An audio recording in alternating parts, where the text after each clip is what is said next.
Les affaires publiques n'ont plus de secret pour lui. Les vrais enjeux. Les vraies questions. Émotionnel ou rationnel? En accord ou à l'opposé? Les rencontres de l'heure.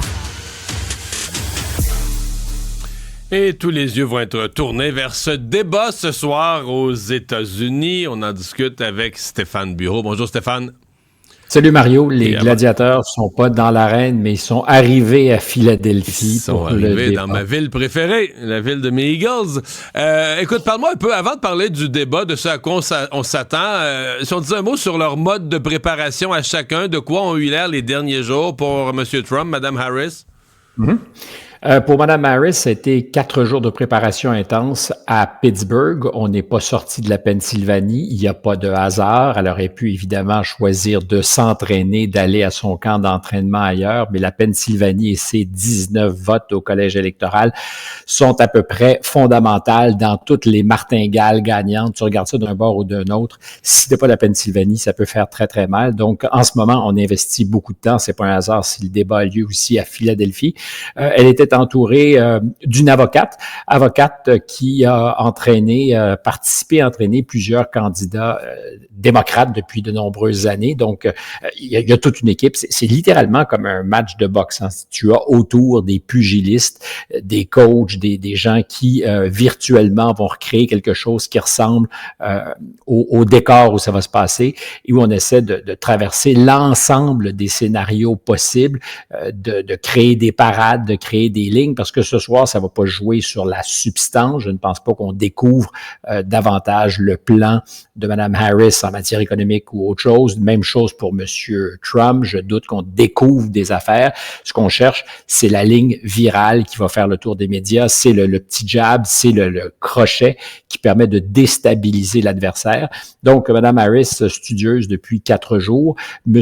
Trump, ça donne toujours l'impression d'être un peu plus par-dessus la jambe. Faut voir quand même que depuis quelques semaines, il s'y préparait avec Tulsi Gabbard, ex-démocrate, on en a déjà parlé dans nos chroniques, qui avait été vice-présidente du Parti démocrate, candidate à l'investiture du parti en 2019, qui avait croisé le fer avec Kamala Harris, qui a d'ailleurs donné un de ces moments où on a vu Mme Harris comme sonnée par le coup, par l'attaque. Elle s'était particulièrement intéressée, disons, à l'hypocrisie de Mme Harris quand elle parlait de ses années comme procureure générale en Californie et de la force avec laquelle elle avait mis derrière les barreaux des gens pour des délits d'usage de marijuana, alors qu'en d'autres circonstances, quand on lui avait demandé si elle en avait déjà consommé, elle s'était mise à rire. Donc, ce qu'il y avait là, une forme d'hypocrisie entre ce qu'elle faisait comme procureure et ce qu'elle faisait comme citoyenne. Puis ça avait marché. Il n'y avait pas eu de parade. Et Mme Harris avait été obligée de dire, après le débat auprès de ses équipes, il va falloir que la prochaine fois, dans de pareilles circonstances, que je riposte immédiatement parce que ce silence n'avait, disons, pas été très, très, très bon pour elle. Donc, dans les deux cas, entraînement, je pense que dans le cas de M. Trump, il est à son 7e, je pense, débat présidentiel soir.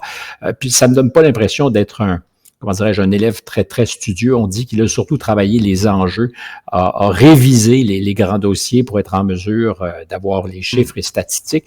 Parce que une des lignes d'attaque que vont mettre à profit les démocrates, c'est cette idée que ce serait peut-être à son tour d'être sénile ou de souffrir de sénilité, d'avoir eu des déclarations confuses, une espèce de charabia, salade de mots.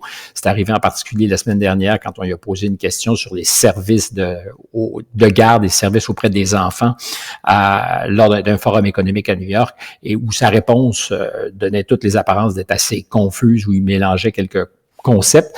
Alors, je pense que les démocrates là-dessus, et Mme Harris va essayer de renverser le rôle, de lui faire jouer le rôle de Joe Biden, qui l'a joué le 27 juin dernier, donc le plus vieux des deux, confus, incapable. Alors, je doute que ça fonctionne. Il se trouve que parce qu'il s'expose beaucoup, on l'entend dans des entrevues longues qu'il donne. Les réponses sont pas nécessairement à notre goût, mais je pense qu'il souffre pas de sénilité. Mais néanmoins, il est pour lui important d'être prêt puis d'être capable de donner les chiffres, les statistiques.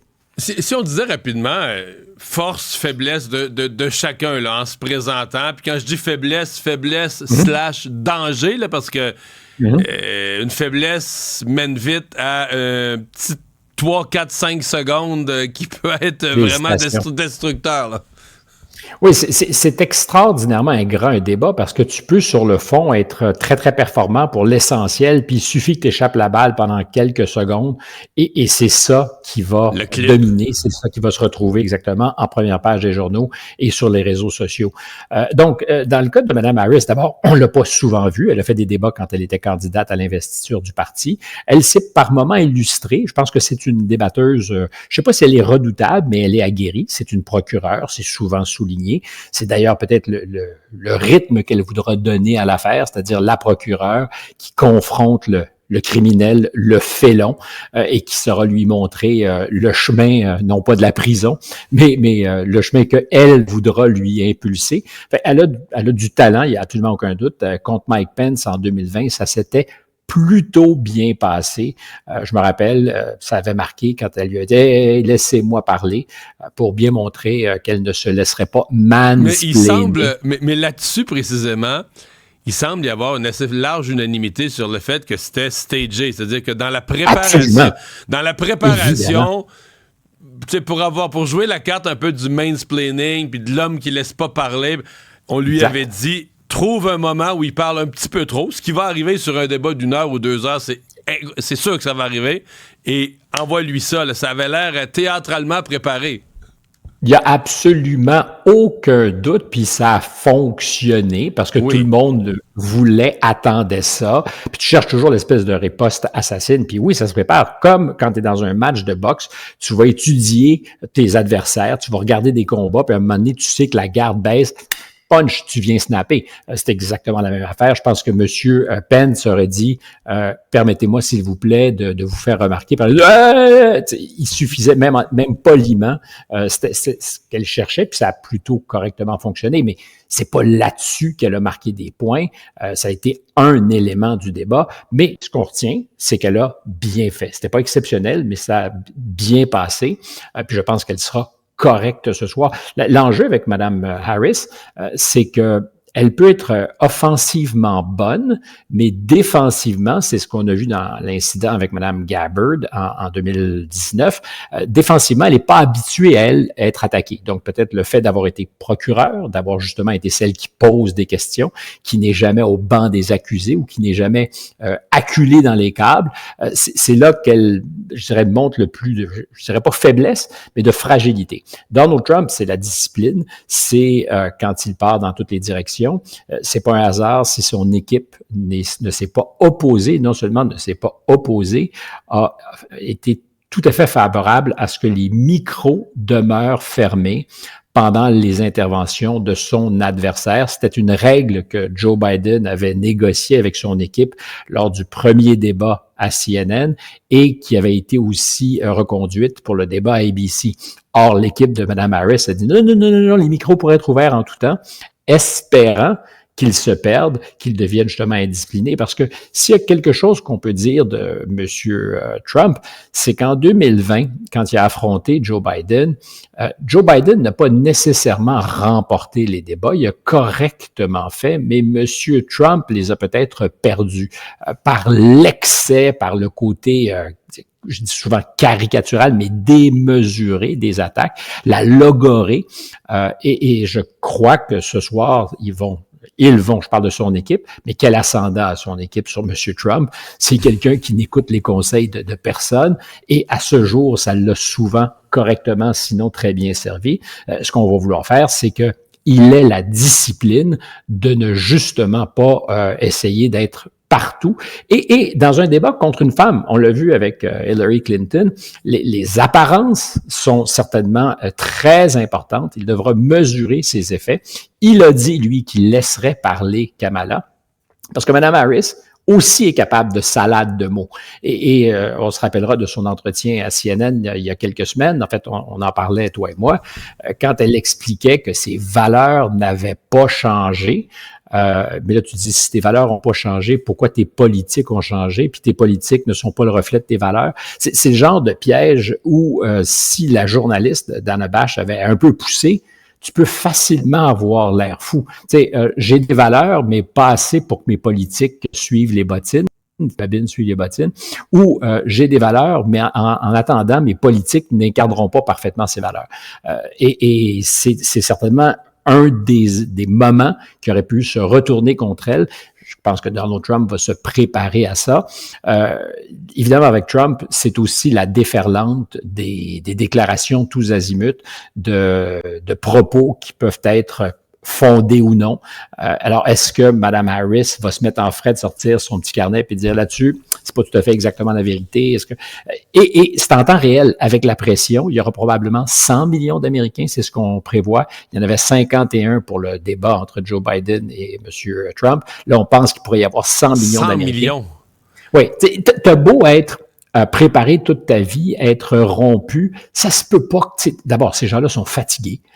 Ils sont sur le sentier de la guerre continuellement. Tu arrives à ce moment-là où tu sais, je pense pas qu'ils jouent leur vie, ni l'un ni l'autre. On est le 10 septembre. C'est pas un hasard. Au départ, l'équipe de M. Biden voulait se donner de la marge s'il fallait que ce débat ait mal tourné pour pouvoir réécrire l'histoire avant les élections. Alors, c'est vrai pour M. Trump, comme ça sera vrai pour Mme Harris. S'il y avait une contre-performance, il va rester 55 jours derrière pour essayer de faire oublier ça. La vraie question, c'est est-ce qu'ils vont s'entendre pour un autre débat, parce que pour l'instant, il n'y en a qu'un seul. On n'a plus de temps, mais rapidement là-dessus, c'est quoi pour toi la probabilité qu'il y ait un autre débat? Puis un peu plus tôt dans l'émission, moi j'ai dit que c'était assez improbable, mais c'est pas impossible. S'il y a un camp qui est déçu de sa performance, pourrait relancer l'autre, puis les autres vont avoir peur, vont craindre de passer pour peureux, pourraient finir par dire oui, mais ça me paraît quand même relativement peu probable, là. Ça a été la stratégie de M. Trump il y a quelques semaines, justement, de donner l'impression que Kamala Harris était une poule mouillée. Quand il a dit, moi, j'accepte 3 débats à Fox d'abord le 4 septembre, il y avait le débat à ABC puis un autre. Je pense que Mme Harris, si elle fait une performance correcte ce soir, ne voudra d'aucune manière renouveler l'expérience. Leur stratégie, c'est justement le rope-a-dope, gagner du temps, encaisser les coups s'il le faut, mais le moins possible. Donc, si c'est une performance correcte pour Mme Harris, elle ne demandera pas un autre combat. S'il fallait que ça soit difficile au cours des prochains jours et que ce débat aille mal, il est possible effectivement qu'il cherche à se retrouver devant lui à nouveau. Mais les probabilités, pour reprendre ton expression, je pense, sont minces. Stéphane, on va surveiller ça ce soir et on s'en reparle demain. Au revoir. C'est une promesse.